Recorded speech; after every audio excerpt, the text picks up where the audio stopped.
Welcome to our first Privacy is Power, tips and tricks for data security compliance. I'm Stacy. And I'm Caroline. And we're members of McGrath-North's Privacy and Cybersecurity Practice Group. Every month we'll bring a tip or a trick on data privacy and security straight to your inbox. No matter the size of your company or the industry that you're in, data privacy compliance is becoming more and more important.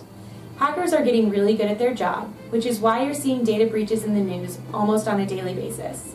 Global and U.S. federal and state privacy rules are changing rapidly, and they're on the forefront of everyone's minds. It's becoming increasingly challenging and burdensome for organizations to comply. This monthly vlog is designed to bring back the importance of privacy and security rules and to help you understand how to navigate through these compliance challenges across your organization. For our first vlog, we want to talk about something that clients ask us about all the time: the anatomy of a data breach response. What do you do if you think there may have been a data security incident or a data breach at your organization? When you hear the words data breach and data security incident, you may not know what I'm talking about. You might be thinking of the SolarWinds hack that happened just a few months back that's still under investigation. You might also think of the Adobe breach from 2013 that affected almost 153 million user records. You may even be thinking of the Equifax breach from a few years back. And when you think of these large breaches, it's often easy to think it's impossible that they would happen at your organization. But the truth is, they are happening across all industries, of all organization sizes, all across the globe. Hackers these days, they're 9-to-5 jobs, and oftentimes they've entered your systems before you realize it, and it's already too late. So what do you do if you think that there may have been a data security incident or a data breach? Notice that I used the word may, because even if you're not 100% sure that there's been an incident at your company, you should still begin this investigatory process. The first thing you want to do is contact your incident response team. Typically, an incident response team consists of 1, a privacy officer, 2, a security officer, 3, your legal counsel, and 4, generally, a member of your IT department. This group of individuals will be able to begin an analysis in order to determine the size and severity of the data breach that has occurred.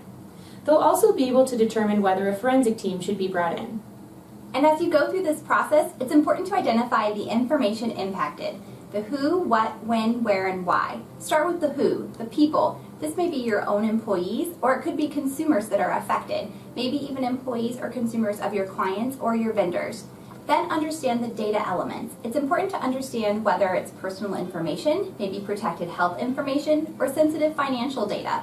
And as you understand these different data elements, it'll be easy to identify what U.S., state, federal, or international laws might apply based on this categorization. It's often then important to understand the when. When did the intrusion first occur? When did you understand and gain knowledge of the intrusion? When did you notify your incident response team? And hopefully, when did you put a stop to that intrusion? It's important to also understand the U.S. federal and state and foreign jurisdictions that might be impacted. The where. Where do the individuals that are impacted reside? Also understand where the information is located and stored, and the transmission modes that you use. Once you identify the total scope of the information that's been impacted, you can then continue in your analytical process. It's important to remember to pull out those policies and procedures, because they're often going to have step-by-step tips and tricks that you can follow as you continue into your investigation process. Once you've completed the analytical process that Stacy just described, the next thing you want to do is pull out your contracts. The first contracts that you'll want to review are your cyber insurance policies. Legal counsel will help you determine what the limitations are within that policy and how much money they'll be able to throw your way. The next contracts you'll want to look at are your contracts with your clients. Your contracts with your clients will not only let you know what expenses they'll expect you to cover with respect to the breach, but they'll also include other provisions, such as a timeline for reporting not only to individuals, but also to the client themselves.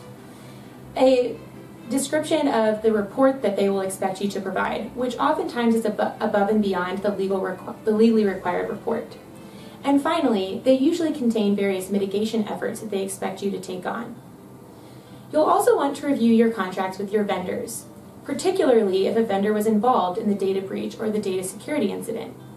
If a vendor was involved, you might be able to pass on some of the liabilities and expenses. Once you've reviewed all of your contracts, you'll next want to look at federal, state, local, and even international law. These laws will often contain their own notification requirements. For example, federal agencies often expect you to report various breaches. They may also expect you to report breaches to the media if the breach has been large enough. State and federal law will also contain individual notification requirements and timelines for those notifications as well. You may even be expected to notify the state attorney generals. Once you identify the notification requirements that are legally required, make sure you understand the content and the format required. Each state, federal, or international jurisdiction may have specific requirements, and you want to make sure you understand those as you collect the data that will be in each notification. It's important to also understand what mitigation efforts you're going to put forth, whether those are legally required or whether those are just goodwill gestures that your organization is going to do to show that you're taking steps to protect data as you move forward. Some of those mitigation efforts may include the notifications themselves, whether to individuals or to government agencies. They may also include things like call center support, credit monitoring, or internal mitigation steps like implementing new security updates or maybe new security protocols, or doing a new round of employee training in order to show that you're taking those steps forward in training and having data privacy and security compliance a forefront of your organization's security plan. You may think that after completing all of the notification and mitigation efforts, you're done. Unfortunately, we have one final recommendation for you. Once you've completed the entire investigatory process and you've been through the notification and mitigation efforts, we want you to document that entire process. Documenting this process is extremely important because when government agencies come knocking, they will expect to see a file memo documenting your investigation, the facts and figures, the mitigation efforts, the notifications, and any other facts that might be relevant to the data breach.